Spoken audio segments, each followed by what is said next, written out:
ভিডিওটি শেষ পর্যন্ত দেখার জন্য অনুরোধ রইল। আশা করি ভিডিওটি আপনার কাছে অনেক অনেক ভালো লাগবে।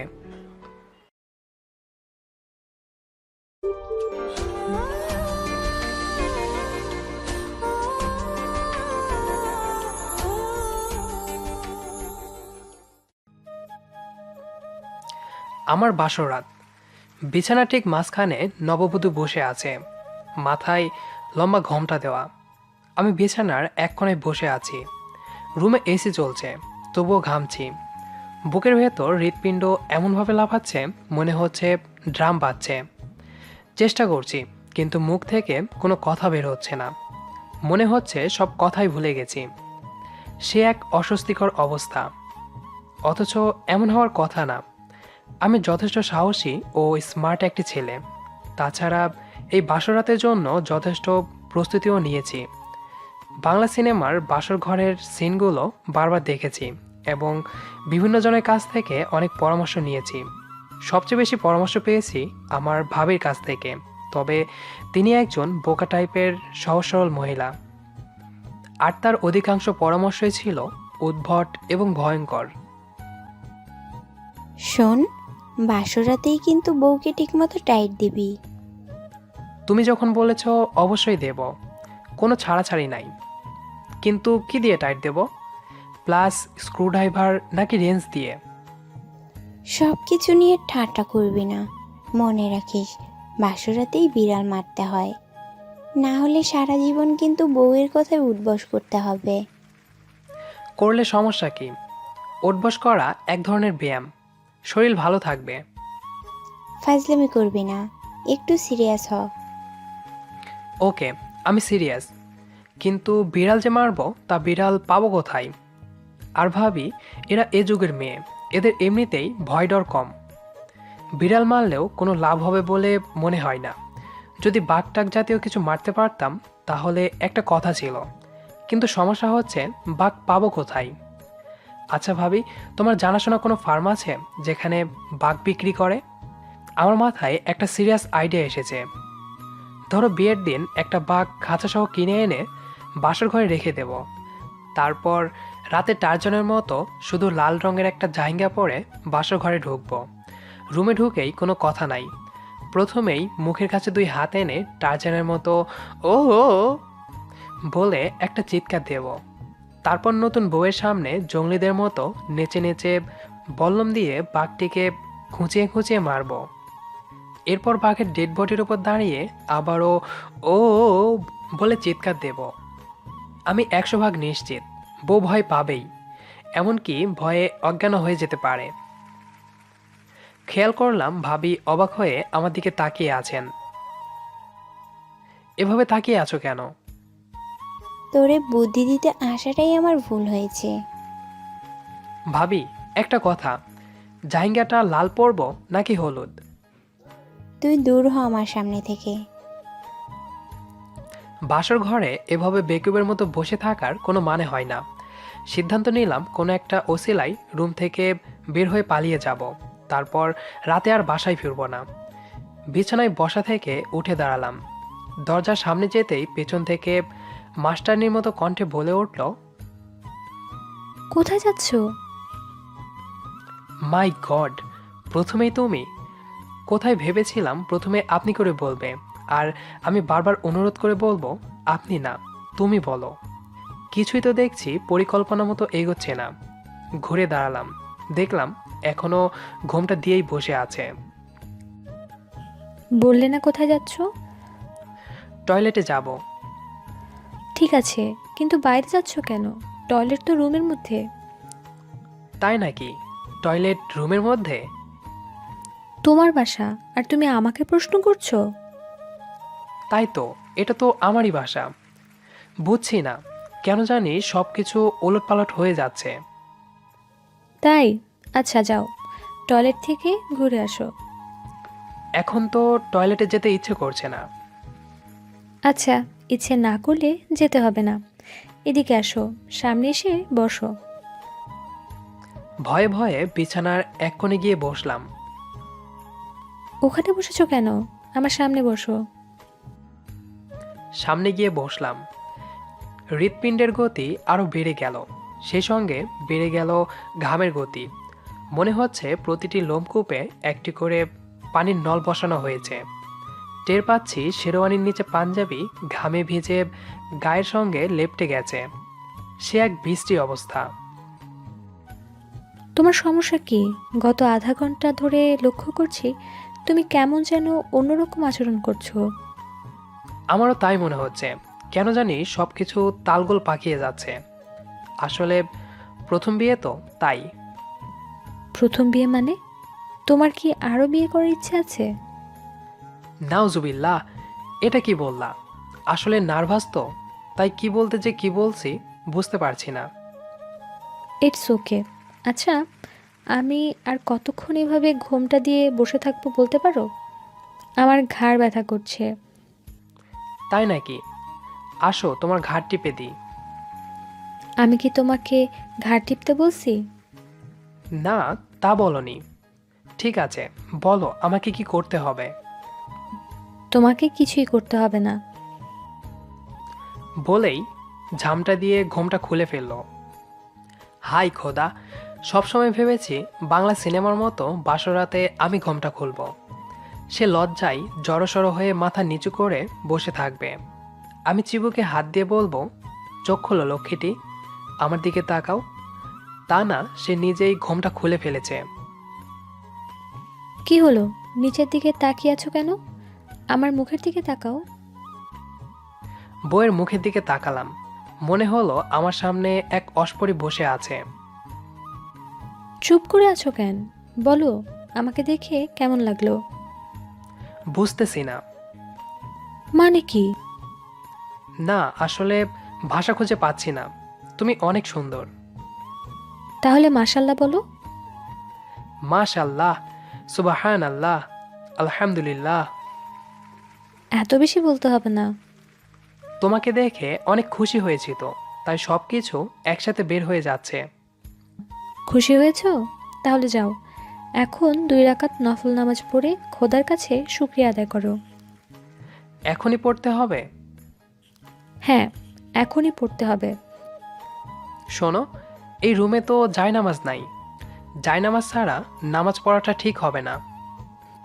সমস্যা নেই, আমার সুটকেসের মধ্যে জায়নামাজ আছে, বের করে দিচ্ছি। বউ সুটকেস থেকে জায়নামাজ বের করে দিল। জায়নামাজ বিছিয়ে নামাজ পড়তে দাঁড়িয়ে গেলাম। নামাজ শেষ করে মোনাজাত ধরতে যাব। ঠিক তখনই বউ বলে উঠল, অজু করেছিলে? না। অজু ছাড়াই নামাজ শেষ করে ফেললে? ও মাই গড, অজু করার কথা মনেই ছিল না। তবে সমস্যা নাই, আল্লাহ এই ছোটখাটো ব্যাপার ধরেন না, উনি মহান। নিজে নিজে হাদিস বানিও না, যাও অজু করে আবার নামাজ পড়ো। আরেকটি কথা, আজ সারাদিনে কয় ওয়াক্ত নামাজ পড়েছো? আজ পড়িনি। কেন? মনে হয় বিয়ের টেনশনে। বিয়ের টেনশন নাকি খুশিতে? সম্ভবত দুটোই। শোনো, বিয়ে করেছো এটা অবশ্যই খুশির ব্যাপার, কিন্তু এই খুশিতে তো আর নামাজ বাদ দিতে পারবে না। সেজন্য এখন 2 রাকাত নফল নামাজ তো পড়বেই, তার সাথে সারাদিনের সব কাজা নামাজও পড়বে। মাই গড, বলো কি? সারাদিনের এত নামাজ পড়তে পড়তে তো রাতই শেষ হয়ে যাবে। শেষ হলে হবে, কোনো সমস্যা আছে? অবশ্যই আছে। এটা আমার বাসর রাত। এটা সবে বরাতের রাত না যে সারা রাত নামাজ পড়ব। শোনো, নামাজ কালাম নিয়ে কখনো ফান করবা না।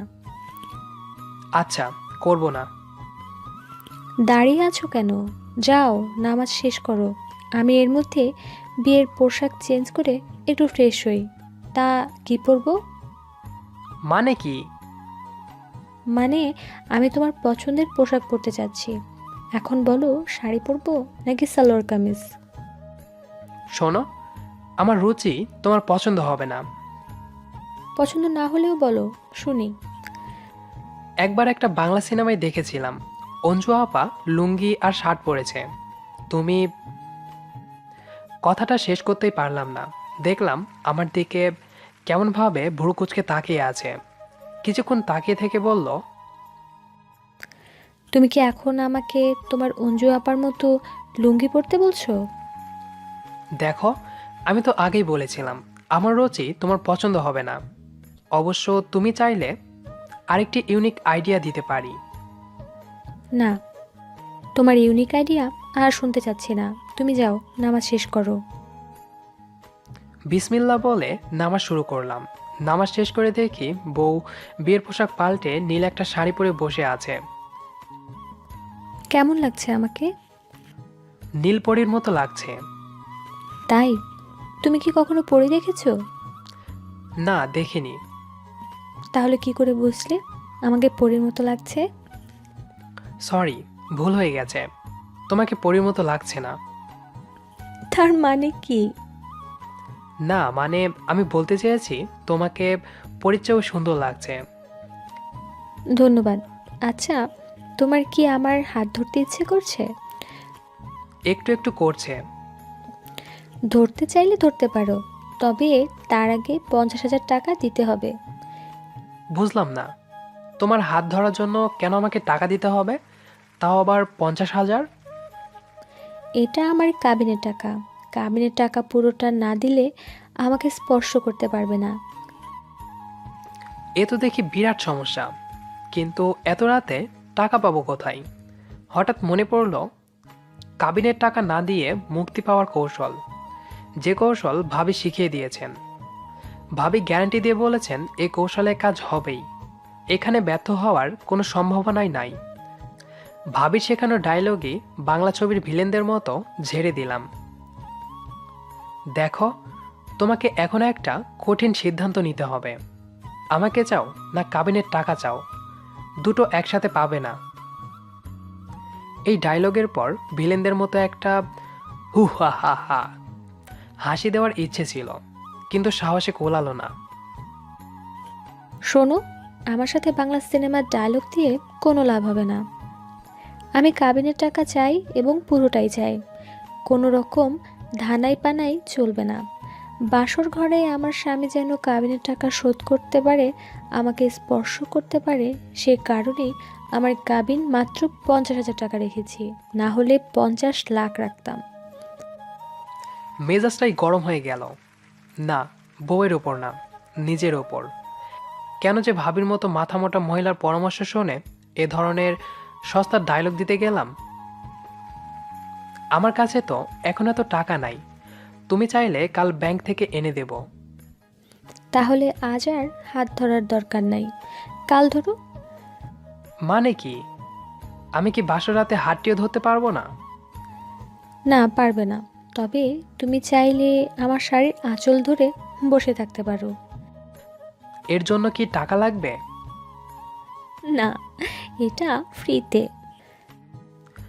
আমি ঠিক করেছিলাম পরিচিত কাউকে বিয়ে করব না। বিয়ের আগে মেয়েকে দেখব না, মেয়ে কি করে না করে তাও জানবো না। কারণ ঘটা করে মেয়ে দেখে যাচাই বাছাই করে মেয়ে নির্বাচন করাটা আমার পছন্দ নয়। আমার মনে হয় এইভাবে মেয়েটাকে ছোট করা হয়।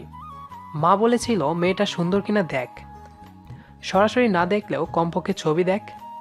আমি বলেছিলাম, শোনো মা, পৃথিবীর কোনো মেয়েই অসুন্দর না, আমি মেয়েকে দেখব না। অবশ্য মেয়ে বা মেয়ে পক্ষ চাইলে আমাকে দেখতে পারে, তবে দূর থেকে এবং আমাকে না জানিয়ে। আচ্ছা, তুমি যে বিয়ের আগে আমাকে দেখলে না, যদি আমি কালো হতাম? এটা কোনো ব্যাপারই না, কারণ ছোটবেলা থেকেই আমার স্বপ্ন ছিল উগান্ডার কোনো এক মেয়েকে বিয়ে করা। মানে কি? কিছু না, এমনি বললাম। আসলে আমি কালো সাদা খুঁজিনি, আমি খুঁজেছি একজন মায়াবতীকে, যার সারা দেহ মন জুড়ে থাকবে মায়া আর মায়া। আমাকে দেখে কি তোমার মায়াবী মনে হচ্ছে? না, তাহলে এখন কি করবে? ঠিক বুঝতে পারছি না। থাক, অত বুঝতে হবে না। আচ্ছা, তোমার চোখ বন্ধ করে হাতটা একটু বাড়াও তো। তোমার জন্য একটা উপহার আছে, আমি না বলা পর্যন্ত চোখ খুলবে না। চোখ বন্ধ করে হাত বাড়ালাম। হাতের কবজিতে কিছু একটা পরিয়ে দিল। আমার মনে হলো ব্রেসলেট। এবার চোখ খুলো। চোখ খুলে হাতের দিকে তাকিয়ে ভয় পেয়ে গেলাম। এটা কি? তাবিজ। তা তো দেখতেই পাচ্ছি, কিন্তু এটা কিসের তাবিজ? এটা এক পীর সাহেবের তাবিজ। এ তাবিজ হাতে নিয়ে যে মিথ্যা বলবে তারই নাক মুখ দিয়ে রক্ত বের হবে। অতএব সাবধান। এখন যা যা জিজ্ঞেস করব তার সঠিক উত্তর দেবে। বলো, জীবনে কয়টা প্রেম করেছো? মাই গড, তুমি তো দেখি একটা ডেঞ্জারাস মেয়ে। আমার প্রেমের তথ্য জানার জন্য তুমি তাবিজ নিয়ে এসেছো? তুমি চাও আমার নাক মুখ দিয়ে রক্ত বের হোক, আমি মারা যাই? মিথ্যা বলে যদি মারা যাও তাতে আমার কোনো আফসোস নাই। মিথ্যাবাদী স্বামীর সংসার করার চেয়ে বিধবা থাকা অনেক ভালো। কি ব্যাপার, তুমি দেখি আবার ঘামছো?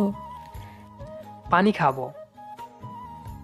বেড সাইড টেবিলে রাখা পানি জগ হাতে দিয়ে বলল, নাও, জগ থেকেই খাও। আমার ধারণা তোমার পুরো জগই লাগবে। ঢক ঢক করে অর্ধেক জগ শেষ করে ফেললাম। শোনো, আমি তাবিজ টাবিজ ভয় পাই। এই দেখো, ভয়ে আমার শরীর কাঁপছে। আমি কিন্তু জ্ঞান হারিয়ে ফেলতে পারি। থাক, তোমাকে আর জ্ঞান হারাতে হবে না। এটা কোনো তাবিজ না, ভেতরে খালি, কিছুই নাই। তোমার সঙ্গে মজা করব এর জন্য কিনে এনেছি। শোনো, তোমার পেট থেকে কথা বের করার জন্য আমার তাবিজ লাগবে না। তুমি আমার প্রকৃত পরিচয় জানলে মিথ্যা বলার সাহস পাবে না। তাই নাকি? কে তুমি? এই যে আমার আইডি, ভালো করে দেখো। এ তো সেনাবাহিনীর আইডি। এই আইডি তোমার কাছে কেন? কারণ আমি সেনাবাহিনীতে চাকরি করি তাই। সঙ্গে সঙ্গে উচ্চস্বরে বলে উঠলাম, লা ইলাহা ইন্না আনতা সুবহানাকা ইন্নী কুনতু মিনাজ জালিমিন। আর মনে মনে বললাম, হে মাবুদ, তুমি আমারে এ কোন বিপদে ফেললা? চেয়েছিলাম মায়াবতী, আর তুমি এটা কি দিলা?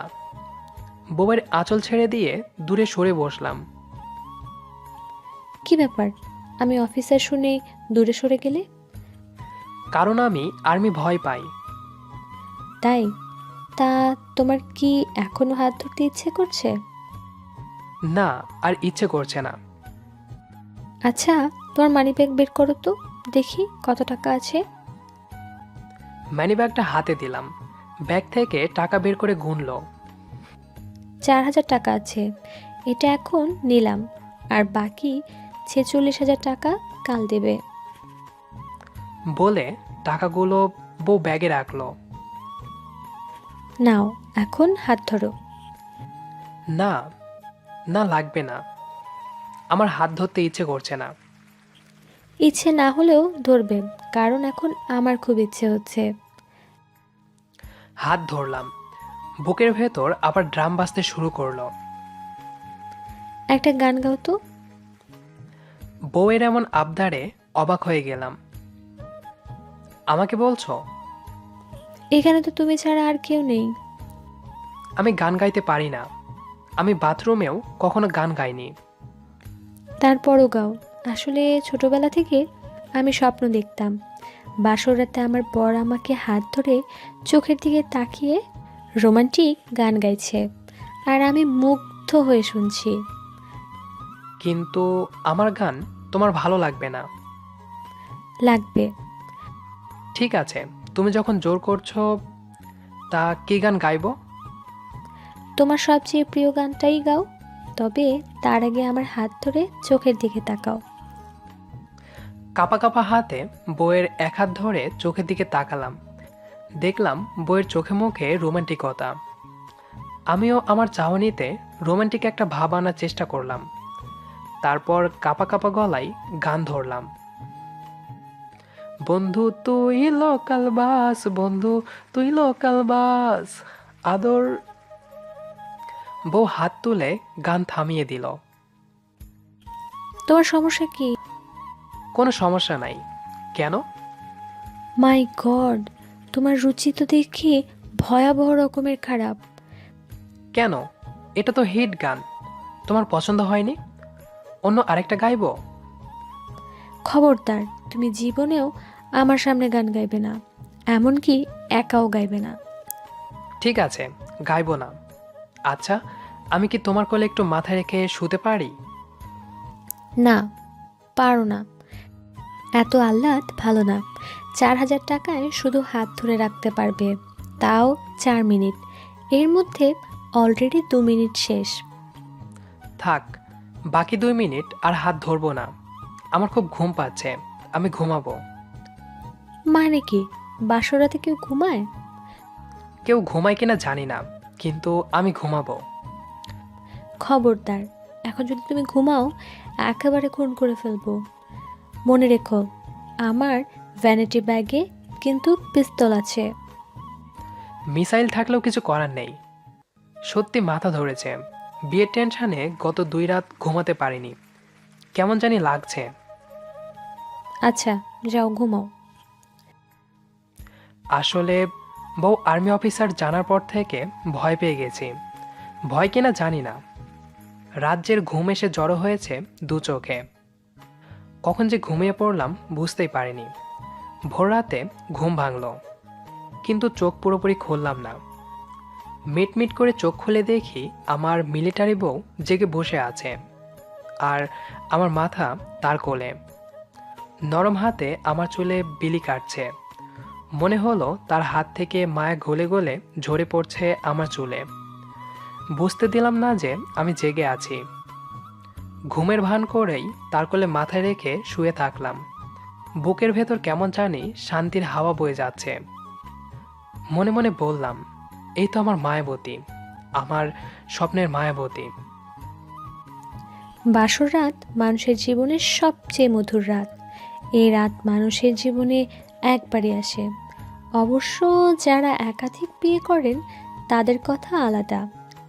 এই রাত নিয়ে যেমন আপনার স্বপ্ন আছে, তেমনি যে আপনার বউ হয়ে আসছে তারও অনেক স্বপ্ন থাকতে পারে। চেষ্টা করুন দুজনের স্বপ্নগুলোকে পূরণ করতে। কষ্ট করে ভিডিওটি শেষ পর্যন্ত দেখার জন্য অসংখ্য ধন্যবাদ। ভিডিওটি আপনার কাছে কেমন লেগেছে সেটি অবশ্যই কমেন্ট করে জানিয়ে দিন। আর যদি ভিডিওটি ভালো লেগে থাকে তাহলে সাবস্ক্রাইব তো অবশ্যই করবেন, সাথে আপনার প্রিয় মানুষদের সাথে ভিডিওটি শেয়ার করুন। ধন্যবাদ সবাইকে।